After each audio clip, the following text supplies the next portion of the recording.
Hi, AJ Hartley here, novelist, Shakespeare professor, fan of various aspects of Japanese culture, and I am, of course, by trade, a storyteller, and I wanted to tell you a Japanese story. It's short, and what I'm going to do is I'll tell you the story, and then I'll talk a little bit about why I think the story is interesting and cool, and then I'm going to add a little detail about the story that I think is really kind of astonishing, surprising, which complicates what makes it interesting. I should add that this story is not intended for children.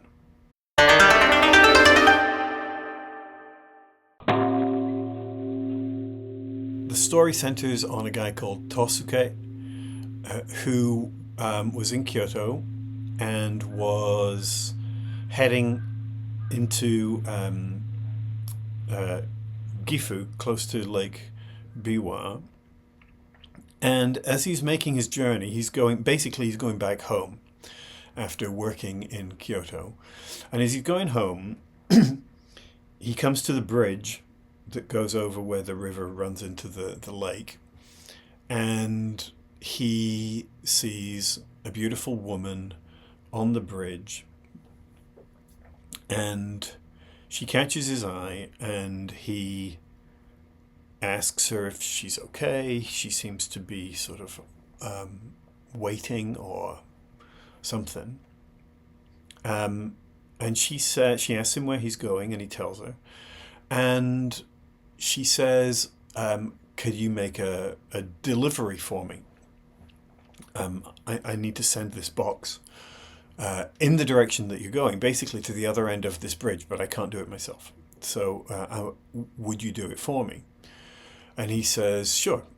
So he takes the box from her, and she says, on the other side, so this is a long bridge, on the other end, the western end, you'll see there's another woman who's waiting to receive the box.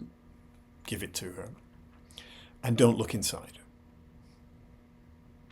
And that's the key, right? She says, don't look inside the box. So anyway, he goes across, and he's thinking about work, and he's thinking about getting home and various other things. And he has put the box away, but he's forgotten about it. So he doesn't look for the woman that he's supposed to give the box to. He goes home. And it's only later on that he remembers. He's going through his stuff. He's unpacking his bags, and he remembers that he has this thing. And he doesn't know what to do. And he's a bit freaked out about the manner of the woman who gave him the box and this sort of injunction not to open it. He's a little spooked. So he conceals the box, and he hides it away in a cupboard.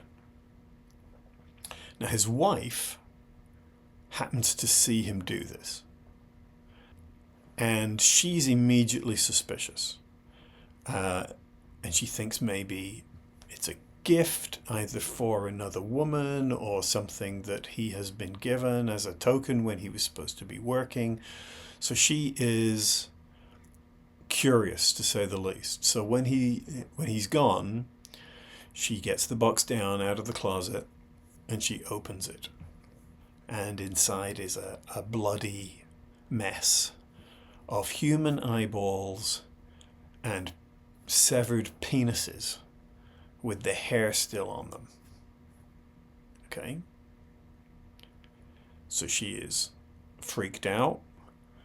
She goes to her husband and's like, what the hell is this? And he says, you're not supposed to see this, you're not supposed to... And he now he thinks, I got to get rid of this. So he goes back out, and he goes back to the bridge, and this time at the western end, he finds this woman who is clearly the person that he's supposed to give the box to. So he gives her the box, and as soon as she receives it, she takes one look at it, and she says, this has been opened. And he apologizes, he pleads his case, he explains what happens, but it's too late. He returns home, and in the course of the journey, he gets steadily sicker, and he gets home and dies. And that's the story.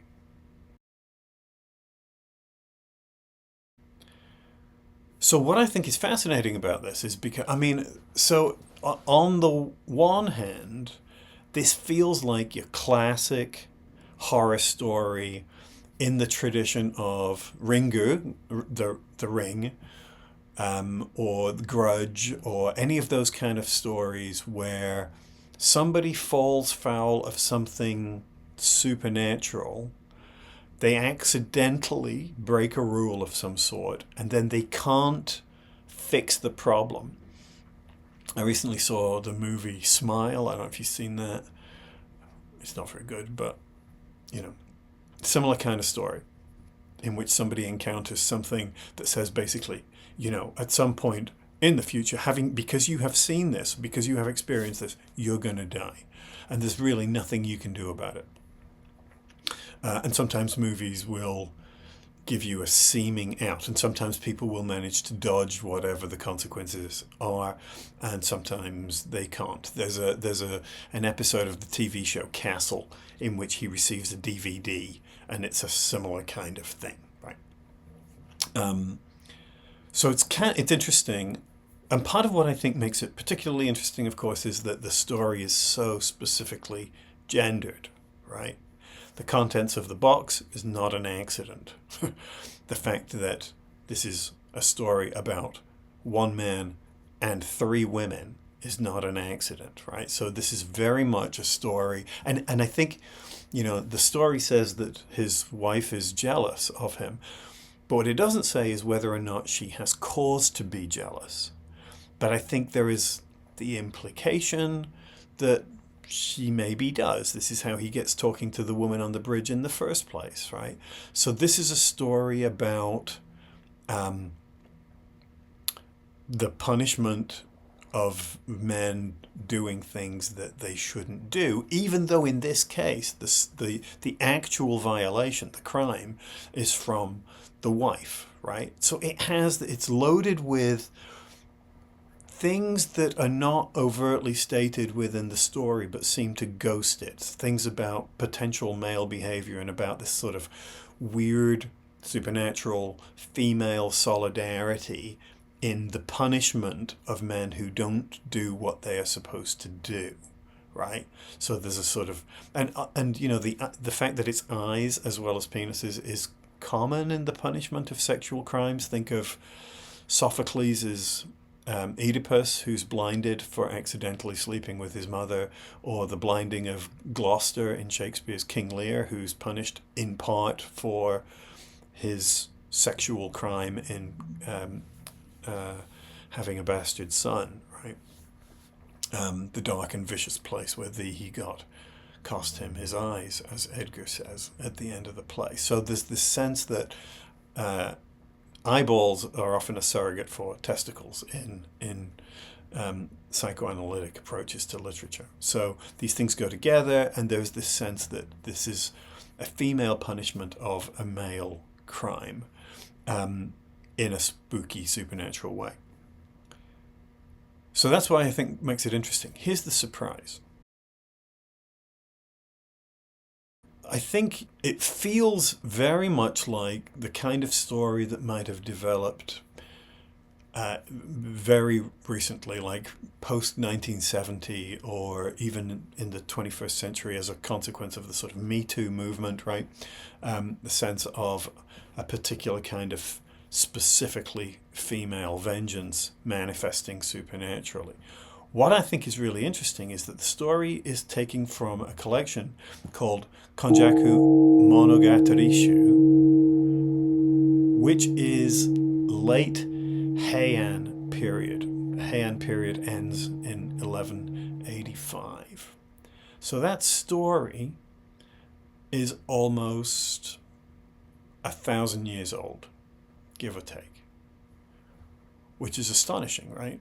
The idea that something so ancient could have both the power to still be genuinely creepy and unsettling, and also to speak to an ongoing social concern, albeit in this sort of oblique, quasi-metaphorical kind of way. So I find that really interesting, that's all. So this is me responding as a storyteller, and that's all I'm going to say.